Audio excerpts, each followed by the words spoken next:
College Success Arizona presents Meet Our Team.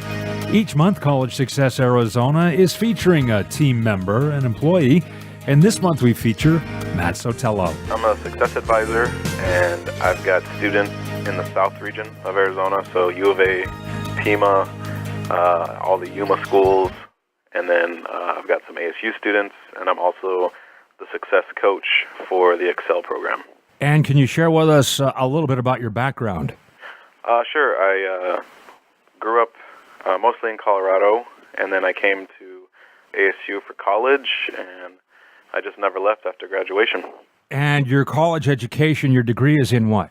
I have my undergraduate from ASU in English literature, and last year I graduated with my master's, also from ASU, in higher and post-secondary education. And how did you come to be associated with College Success Arizona? I've been working in nonprofit ever since I graduated college 7 years ago, and I met Myrna, who's now the manager of Success Services, in my first job out of college, and her and I remained friends. And when this opportunity came up, she told me about it, and I applied. And now it's been 4 years. And what is the best part of your job, basically working with the students, the young people? Just seeing them grow, being able to be that consistent presence, outside of their school, just seeing them grow, reach their goals, definitely, seeing them get job offers, a week or two before graduating or even a few months before graduating. That's definitely the most rewarding part for sure. And we hear a lot these days about Arizona's college attainment rate and increasing it, basically getting more people to get education beyond high school. Why do you feel that increasing the attainment rate is so important? More and more jobs are going to be requiring beyond secondary education, whether it be certification or technical school or, degrees.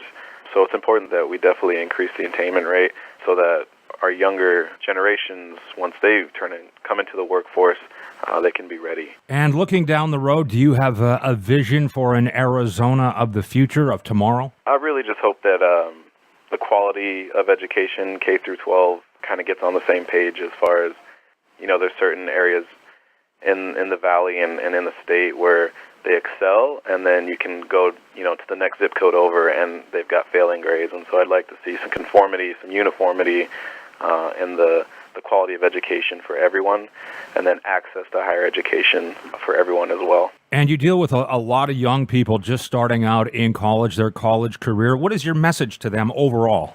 A lot of my conversations have to do with just staying on track, not letting anything deter you from your goals, your vision, your dreams. So really it's just a message of perseverance. There's things that might get in the way, some barriers that might be in front of you, but there's a reason that they're there to test you and to prove to yourself that you can make it through.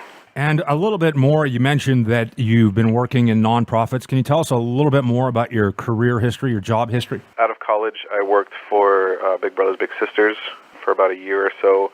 I interviewed incoming volunteers and incoming littles, kids, and then I would match them up and then move them on to a program support specialist, and they would follow the match. From there, I went on to the Boys and Girls Club of Greater Scottsdale, where I was an education coordinator. I worked with the kinder through sixth graders. I managed the homework room, the learning center, which was pretty much just a room where we did a lot of science experiments. So the goal was to keep things educational after school, but also fun. And so I had a lot of fun there too. And when you look back at your job history, do you have a first or most interesting job? I worked in a pig barn, and I was kind of the low man on the totem pole there, so that was a lot of fun. Do you have something like that? Or?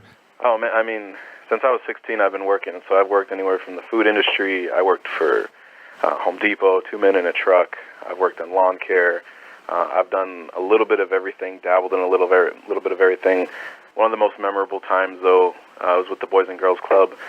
We had a grant for a program that encouraged STEM and ocean research for students, and the grant helped pay for myself and two students, two fifth graders, to go to Connecticut, Mystic, Connecticut, and we got to check out the world-famous aquarium that they have there. That's where we got to go out on the ocean. The students that I took had never even been on a plane before outside of Arizona, so it was just extremely rewarding. I have a love for marine biology as well, so it was awesome to be able to share that with them. and I still talk to those guys. They're juniors going in. They're going to be juniors in high school now, and they still talk about it, which is really awesome to hear. And on a bit of a lighter note, do you have hobbies, a favorite pastime? I just love traveling. If I'm not working, I'm trying to figure out the next trip. I go to San Diego pretty often. I'm going to be getting married there here in a couple months. But yeah, I just love traveling. I actually like trying new foods, experiencing new things. I try to go off of, like the diners, drive-ins, and dives, and try to eat as many places that I can find off those lists. There's quite a few in Arizona. He comes out here. I think they hit, like when he films here, he does 3 or 4 restaurants, and they scatter them out over a season or two. Yeah, I've been to a couple of them, so they've become some of my favorite spots. And do you have a favorite TV show? Hard to narrow that down. Definitely watch a lot of Netflix, but if I had to choose, I can't choose. I watch anything from The Office to, Breaking Bad was amazing. Speaking of the Netflix ones. It kind of in the same thing. It's almost impossible to choose this. Do you have a favorite band or artist of all time? Like, for me, it'd be the Rolling Stones. Oh, man.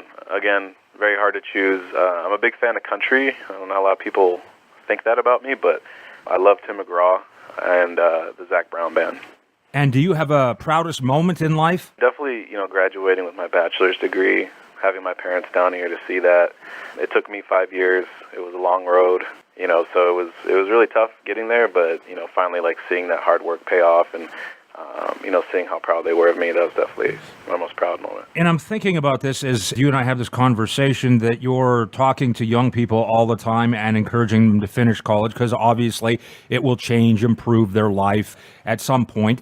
How has it affected you or improved your life, finishing college and now with your master's degree? I don't know. I feel more confident in what I'm talking about. I feel, definitely empowered. I feel like I've kind of got like that clout where I've taken the classes, I've applied it to my life outside the classroom, I've applied it to my professional life, and so it really just helps with my confidence. And then, that trickles down to the students, and hopefully it's inspiring them to want to go for that same thing.